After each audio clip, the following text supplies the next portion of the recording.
dumating na yung product na in-order ko. Ay, lamig. Lamig. Ito na po ang aking in-order na saging saba. This is 2 kilos. Binayaran ko siya ng 37 something.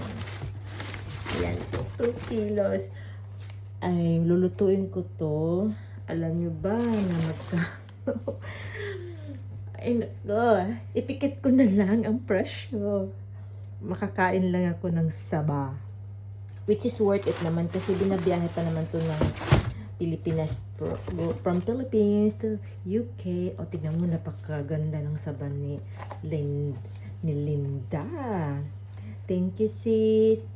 I-mention ko po kung saan pa ako nakabili nito. Salamat, sis. Magsasaing na ako nito soon.